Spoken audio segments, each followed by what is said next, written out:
We are Filipinos. Of course, kailangan mo ng valid ID para makakuha ka ng valid ID.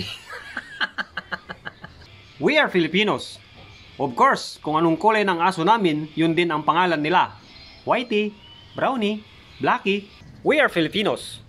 Of course, pag nawala mo yung payong at Tupperware ng mama mo, iyon ay isang mortal sin. We are Filipinos. Of course, ang tsinelas ay hindi lang ginagamit pansapin sa paa. At ang hanger hindi lang ginagamit para sa mga damit, kundi ito rin ay ginagamit bilang isang pinakamatinding sandata ng ating mga magulang pag tayo ay pasaway. We are Filipinos. Of course, sanay kaming malit sa iba't ibang uri ng okasyon. Siyempre, Filipino time. We are Filipinos.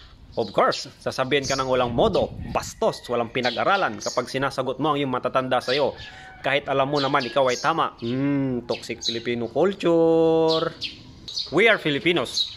Of course, pag may nakita kang ice cream container sa refrigerator, huwag mong expectin na ang laman nun ang ice cream, kundi ang laman nun ay tira-tirang pagkain o kaya isda. Huwag kang magpapa-scam.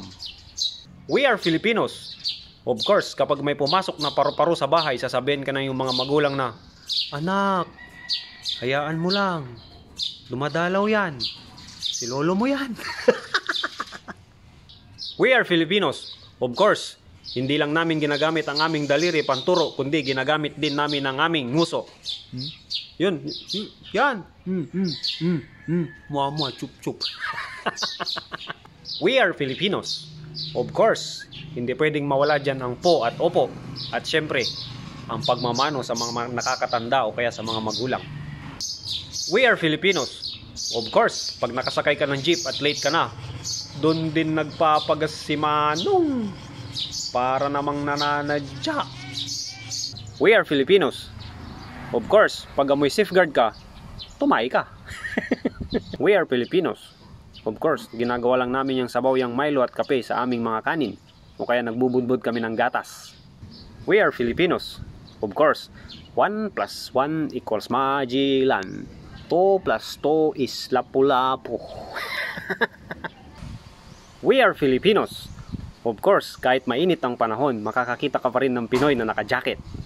We are Filipinos. Of course, dito ka lang makakakita ng taong nagtatanong pero hindi naman naniniwala. We are Filipinos. Of course, kaya naming magkape kahit ganitong kainit yung panahon. We are Filipinos. Of course, pag nadapa yung kaibigan mo, tatawanan mo muna bago mo tulungan. We are Filipinos.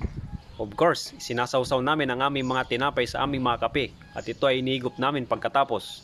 At merong kasabihang, walang matigas na tinapay sa mainit na kape. We are Filipinos. Of course, nag-I love you-an sila sa isa't isa kahit wala naman silang label.